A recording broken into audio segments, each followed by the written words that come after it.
Sporting some of the best-in-class in-engine visuals of the generation, Devil May Cry 5 is back in style with a revamped special edition for PS5 and Xbox Series X. This isn't the same game repackaged though, no chance.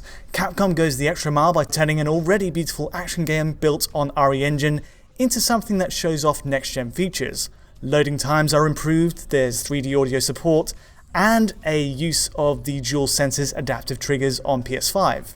We have the PS5 version today, speaking of which, where additions like ray tracing and 120Hz gameplay make great use of the hardware. While there are some unusual design choices here too, but more on that later. There's a lot here all in one game to discuss, and to help me out, I've invited not one, but two good friends and colleagues. Alex Battaglia, how's it going? Hey there, Tom. Ray tracing, so I'm here. And we have John Linneman on board too. Yes, we're all here together. This is a triple shot. Oh my gosh. Let's do it. Let's rock. I'm excited. You know, the PlayStation 5 version's big selling point, I think, is that ray tracing. Two modes here which support it. We've got a performance mode and a graphics mode. There are some kind of caveats in there, like we can't run ray tracing with the Dark Knight mode. And turbo mode. I think turbo mode, they just ramp up the speed, kind of like the DMC4 SE. Yes. And then Legendary Dark Knight, I guess they throw more enemies and such at you. I haven't actually played that mode yet, but I assume that's what's going on I there. guess if it is that kind of thing where they probably made a fixed cost for the game under ray tracing with how many objects could be included in it without the frame rate tanking so heavily, and then throwing more enemies on the screen, they probably didn't adjust or budget for it, so maybe that's why it's turned off there. Yeah, the BVH structure would get full. Over full. And unhappy, no. Turboed. What we're showing right away is the ray tracing graphics mode, which, you know, looks pretty great. I think there's definitely a push for 4K support, but it's handled differently depending on which mode you choose. You're getting what looks like 4K, but potentially reconstructed, much like the PS4 Pro version reconstructed an 1800p image. This one's doing 4K. But if we do the standard mode without ray tracing, it looks like a genuine 4K here, which kind of has its own faults. Yeah, it's got pros and cons that they've gone for this. But yeah, it still looks great, just a little bit softer in the RT graphics mode.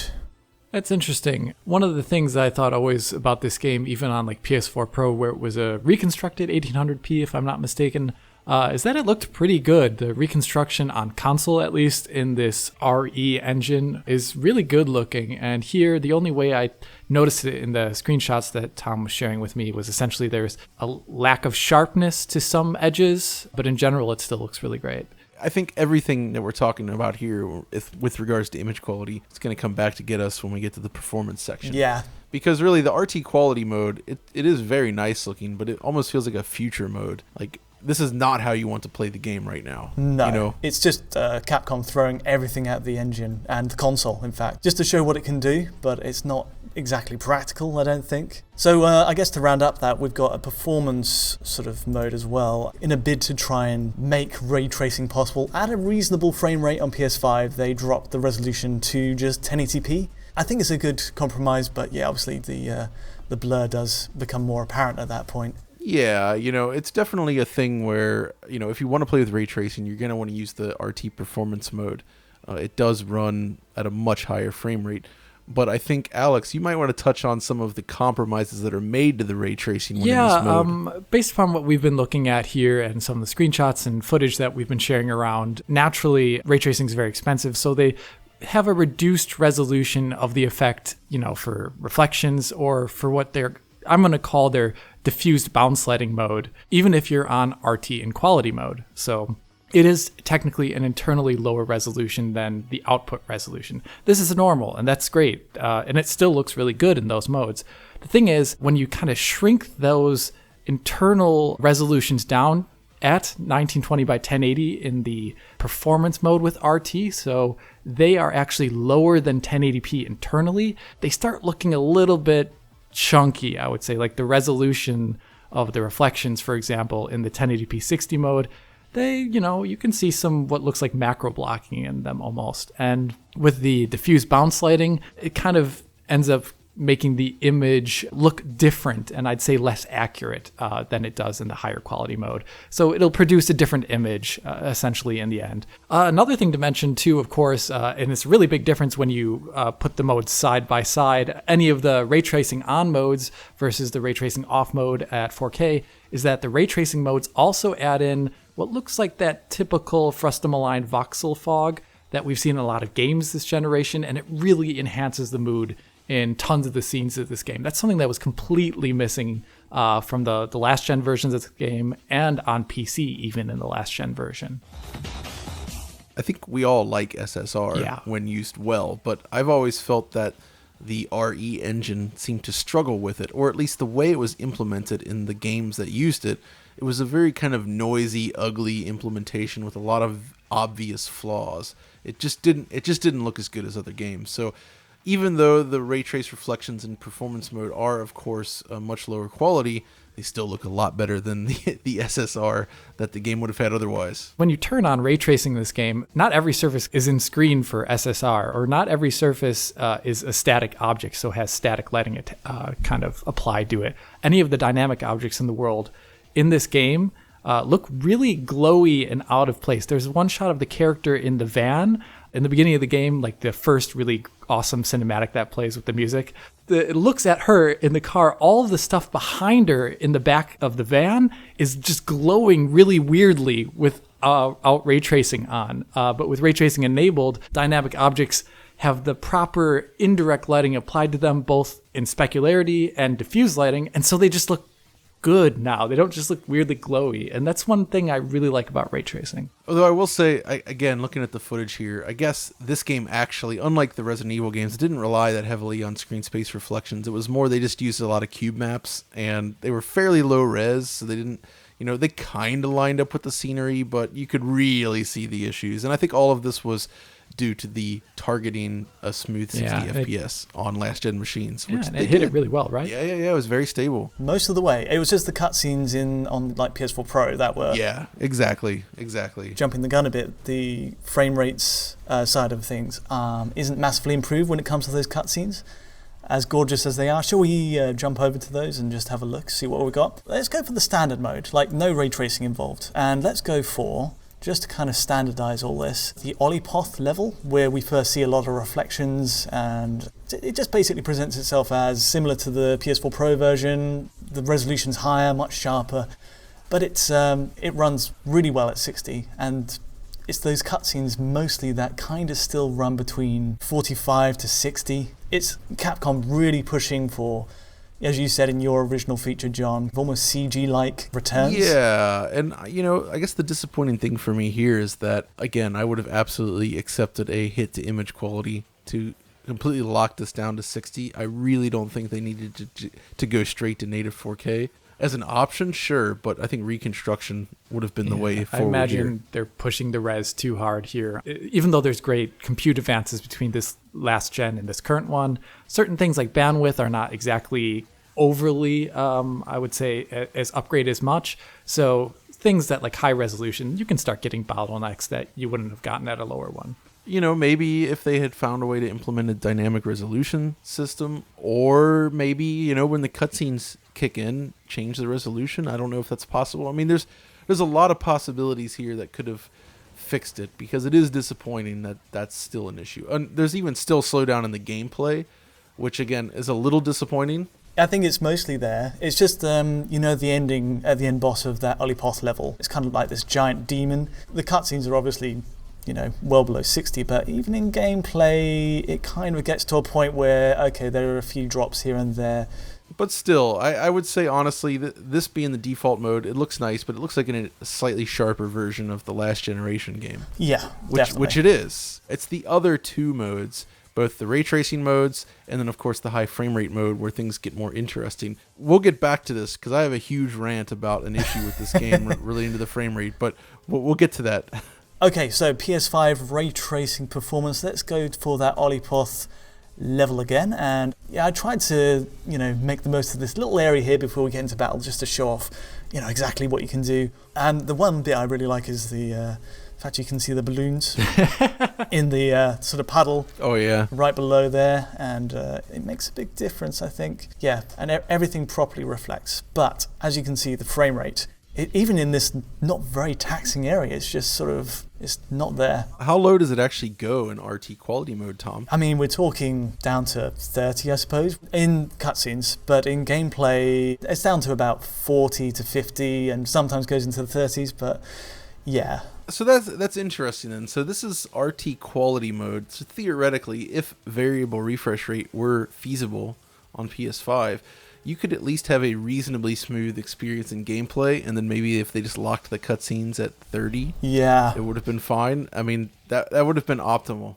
Still, this is not a great way to play the game right now. It's all I always like to call it. It's the PS5 Pro mode. It's not exactly how you'd play DMC5, which is a game that is, it plays so much better at 60 or, dare I say, 120, So how about that RT performance mode, Tom? This is pretty much the mode you want if you want to keep ray tracing, but don't want to lose the frame rate. And, when you want that classic Devil May Cry 60, it's not perfect, but it's definitely a step up. I mean, it seems very stable overall, and even the cutscenes seem smoother than any other mode, really. I mean, obviously at 1080p, you're going to lose a lot of that clarity if you're playing on a 4K display, but this might be one of those instances where, like, pulling out the 1080p plasma or something, playing it at 60 hertz, it would look pretty darn awesome, I agree, yeah. Yeah. Definitely one to go for if you just want to see, ray tracing in effect. It's a good implementation of it. It's just, I'm not sure I really want to take that frame rate hit for it on the other mode.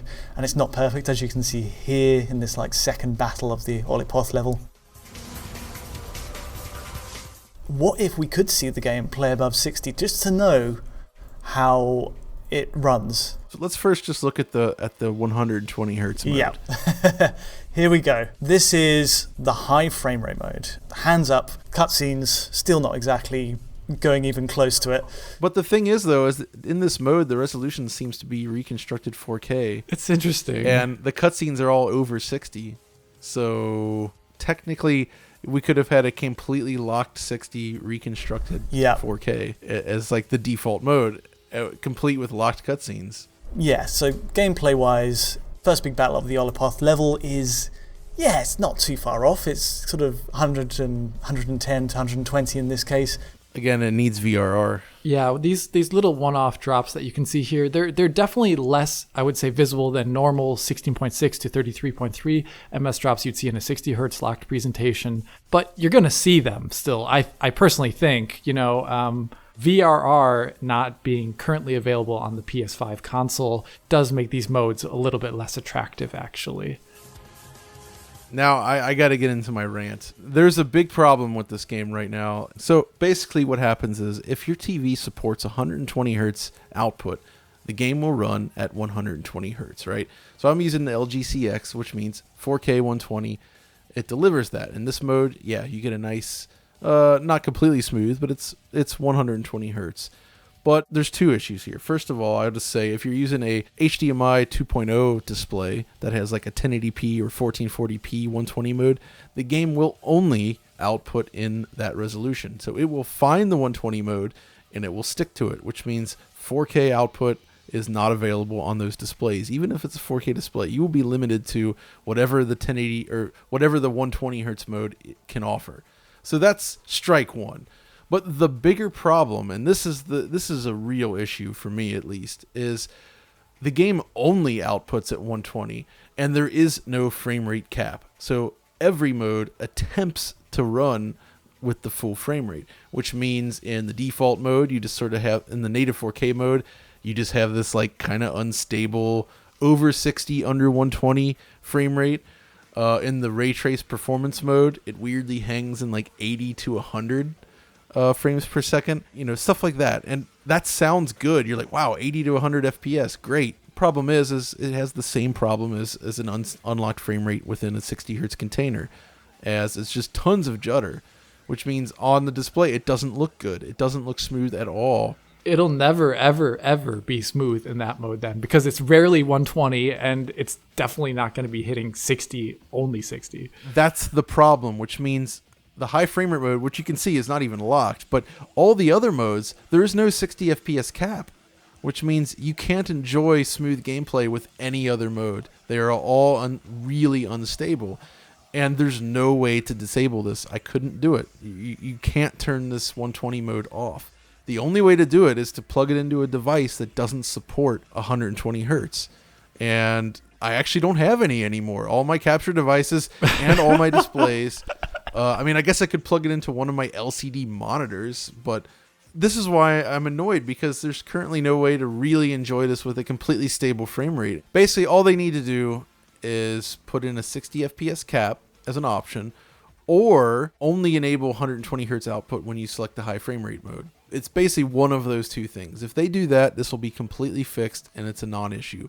I guess that would be the mode. You'd want to have 120 hertz output as an option, because all the users with HDMI 2.0 TVs aren't going to be able to see the game in 4K, basically. Fundamentally, that's a real problem with this version of the game, and I really hope that Capcom understands what's wrong here, and I don't blame them. I mean, it's a launch title. This is new territory. I can see how this would have happened, but it's very frustrating, and I think they just need to tweak it and fix it. It's got to be fixed. It's very bizarre.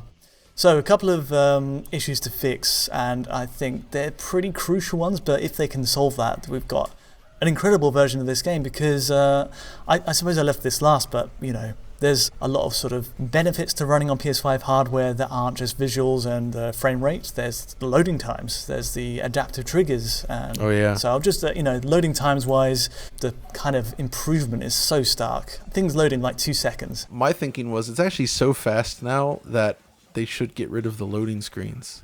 Yeah. Because they're actually distracting. Like just fade to black. Fade slowly out to black, fade back in. That's what Spider-Man does. It works really well. Worth noting, I've really had a lot of fun with the adaptive triggers, I think they're called. They use it in Devil May Cry 5 for the rev on the L2 button. So you kind of rev your weapon up, and you've got to do it in bursts, and it adds a nice, satisfying level of resistance. It's really, really cool.